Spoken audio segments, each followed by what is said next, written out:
I think, well, you start with if the Cowboys win this game, you look at their division, and now it's flipped. And now the Cowboys are the division leaders, and the Eagles are now in the wild card. And that, to me, is the biggest takeaway. You can get into the Niners and all of those different things, but you talk about the top of the NFC, and if the Cowboys are able to win this game, and especially in whatever form or fashion they're able to win, I think it just means a ton for the Philadelphia Eagles. Kyle has joked about the cable guy Mike that came by his house, and this was weeks ago. This is when the Eagles were rolling around, and he is an Eagles fan, and he goes, they're playing really good, but a storm is coming. And we talked about it, and we're like, a storm? Like, you have one of the best teams in the NFL. Where's the storm?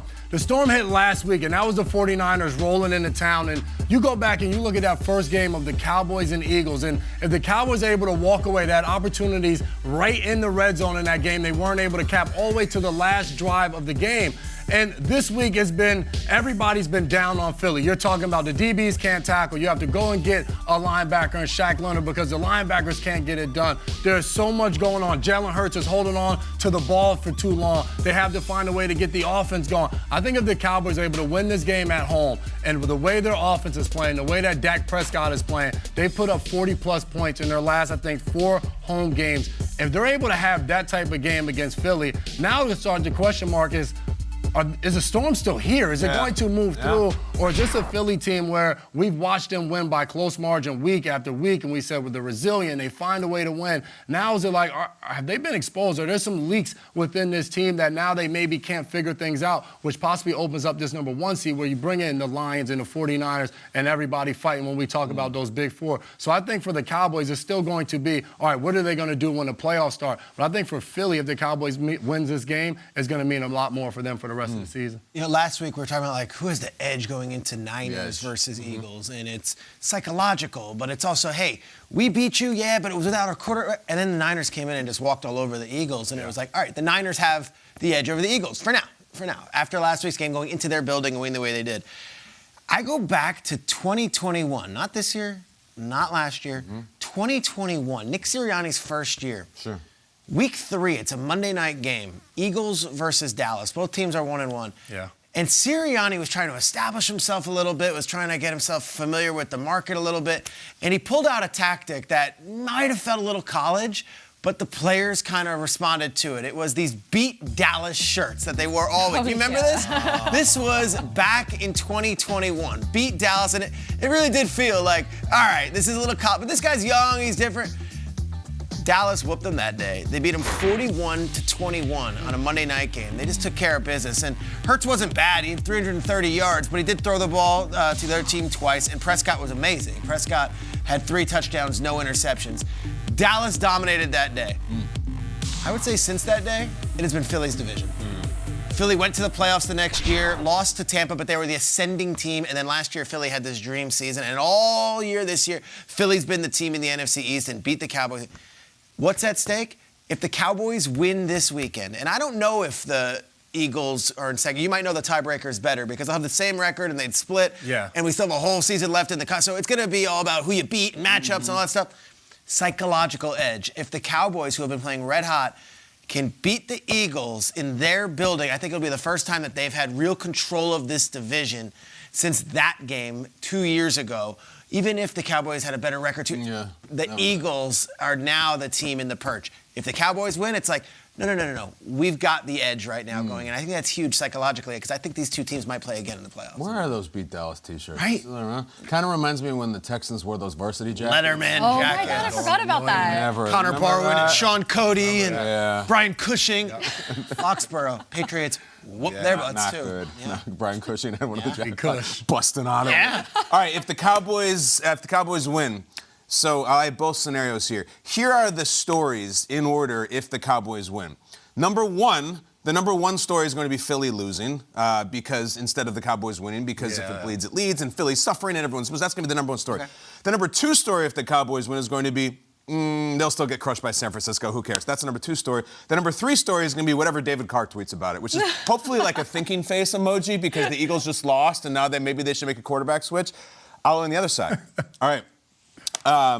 If the Cowboys lose to Philly, the number 1 story is going to be standard issue Cowboys team. They're going to lose in a divisional round again. We've seen this team before. The number 2 story, if they lose to Philly, is You lost to the Eagles. How are you going to hang with San Francisco? Like, they just destroyed the Eagles. Like, you have no shot.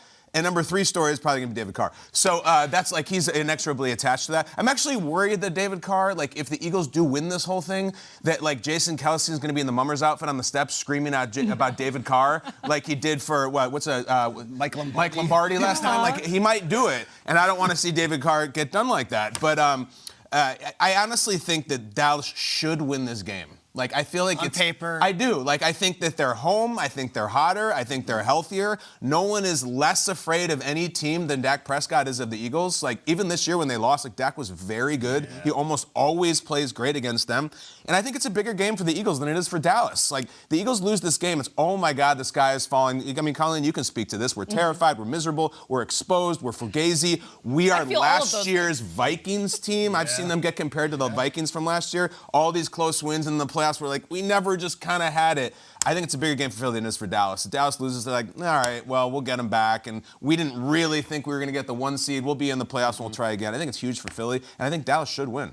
Yeah, I mean, it's obviously huge for Philly. It's huge for both teams. But I think it's interesting that the same team that broke the Cowboys' spirit is the one that opened this opportunity for them to now make some moves in the seeding in the NFC. I mean, both of these teams got blown out by the Niners. And at this point, it's really up for grabs. I think psychologically, it's more important for the Eagles because if you look at what has happened since the last meeting with the Cowboys, I mean, the Cowboys, they beat up on 3 bad teams, the Giants, the Panthers, the Commanders, and then you have the Eagles, they had the bye, they beat the Chiefs by 4, they squeaked past them. Yeah. They beat the Bills by 3, and then they got smacked by the Niners in a highly dramatic game that involved security guards getting tossed from the building, and it was just so much went into that game. There was so much hype around it, all of the trash talk and everything. So that is such a calm down. I'm sorry to jump in, but this is a huge thing. As a Philadelphian, where do you come out on Big Dom? Like, is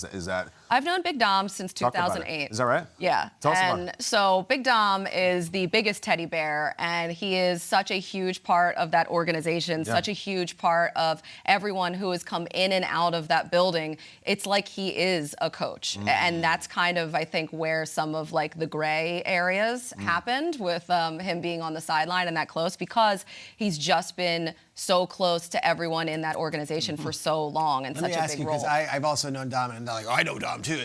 But when you see everyone on Twitter being like, who's this guy? Aren't you kind of like, no, like it's not what you think. He's actually like part of the team. And he hates Big the Dom, spotlight. and he's got the Italian flag. You're like, all right, I'm going to let the narrative go. That's it. I mean, I was laughing when I'm watching Dom and Sirianni with the Italian flag on their like hats and visors. And like, so if let's say San Francisco comes back for the title game, is that like the Big Dom game? Like in Philly? Like, is this like win one for Dom? Like, well, I mean, he got a standing ovation, and Connor Barwin was dapping him up as he was I mean, it's unbelievable. There's Big Dom hoodies out there. That's what I'm saying. Like, I that did might not be the order Big Dom one. game. It's a lot. Yeah.